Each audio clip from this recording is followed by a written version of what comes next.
The Volquest 2-Minute Drill is brought to you by Food City, official tailgating headquarters of the Vols. The Food City 2-Minute Drill on this Tuesday. Got to hear from Coach William Inge, Coach Kelsey Pope, and the trio of Vols. We'll start with Kelsey Pope, who clearly likes his group, feels like they're doing a lot of things at a high level, and has a lot of trust. Yeah, I mean, I think, and that's been the point that Kelsey Pope was making from December to where we are now, is that they bet on these guys and they believed in them, and it's very clear that he spoke a lot about trust in their evaluations. Now, have they exceeded all their expectations? He acknowledged, now, I don't think I saw this kind of production with that trio the way they have. I'd be lying if I said that. But they truly believed when they lost to Squirrel White that Braylon Staley was going to be able to step in there and be a big factor. And he's obviously been a huge factor for them in the slot. And, you know, Mike's done some good things. And then, to me, the biggest surprise of that whole group is Chris Brazel. Sure. Just the confidence that he's played with and kind of the 180 he's done and his mental approach to things. Joey's thrown 4 picks in the last 2 games. He was kind of asked about that and what the receivers can do. And he said there's a lot the receivers can do to help Joey in those instances. Well, you know, Coach Heupel talked about it yesterday. Continue to remind everybody, all 11, you can't just put it on one person. But, you know, my thing is maybe they can do some things, but Joey's got to take care of the ball. It starts and ends at the quarterback position. Can the receivers play better? They can always play better. There's no doubt about that. But Joey's got to do a better job of taking the ball out of harm's way and not throwing it up for grabs when his feet aren't set and he's not in a great throwing position.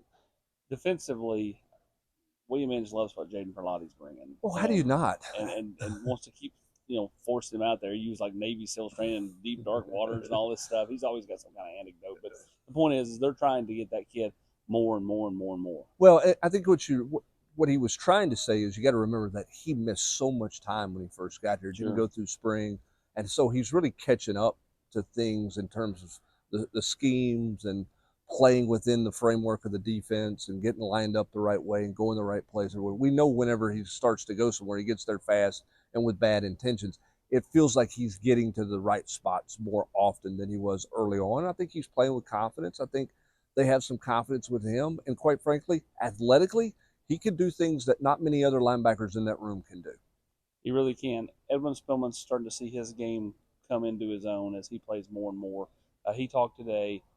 Feels like the defense, whether it be becoming better tacklers, whether it being just, I guess, more assignment sound, seems to be trending in the right direction as we get to these last 2 games. Well, but they're going to get a test on Saturday because they're going to make the eye candy. The eye candy. Florida's going to make Tennessee's eyes be in the right spot. Sure. A lot of RPO stuff.